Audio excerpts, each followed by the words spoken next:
The Zeroth Law of Thermodynamics states that if two thermodynamic systems are each in thermal equilibrium with the third one, they are in thermal equilibrium with each other.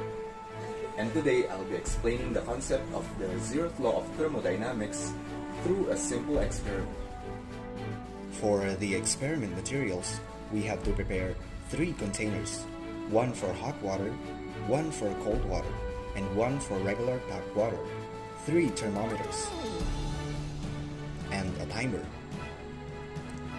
Now let us fill the containers with water, hot water, cold water, and tap water. Immediately record the temperatures of the water on each container. The hot water had an initial temperature of 62.3 degrees Celsius. The cold water 6.6 degrees Celsius. And 28.5 degrees Celsius for the tap water. Now let us place the cold and hot water containers into a container with regular tap water. Let us start the timer.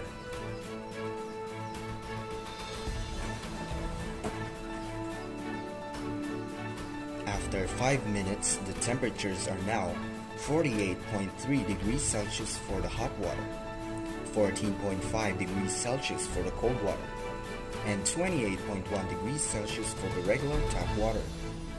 Based on our observation, the temperature of the hot water decreased from 62.3 degrees Celsius to 48.3 degrees Celsius, with delta T that is equal to 14 degrees Celsius. The cold water, on the other hand, had an increase of temperature from 6.6 degrees Celsius to 14.5 degrees Celsius, with delta T that is equal to 7.9 degrees Celsius, while the tap water changed in temperature from 28.5 to 28.1 degrees Celsius, with a very small value for delta T, which is just 0.4 degrees Celsius. The hot water showed a loss in heat energy, while the cold water showed a gain in heat energy. The tap water stayed the same with a very negligible temperature change. These changes in temperature explains that heat flows from a body with higher temperature to a body with lower temperature. After some time has passed, let us again record the temperature of the water inside the containers. The temperature of the water on all containers are now the same value, 28.3 degrees Celsius, achieving what is called as thermal equilibrium. This states that there is no more transfer of heat energy between these thermodynamic systems. But how did this happen, knowing that the hot and cold water containers are separate from each other?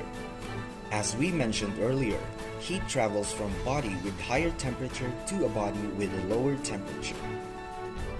Given that the container with the hot water has a higher temperature, heat energy traveled from it to the tap water, which has a lower temperature, while the cold water has an even more lower temperature than the tap water. Heat energy traveled from the tap water to the cold water. This continuous process of heat transfer allowed the tap water to maintain its temperature with very little temperature fluctuations until thermal equilibrium is achieved.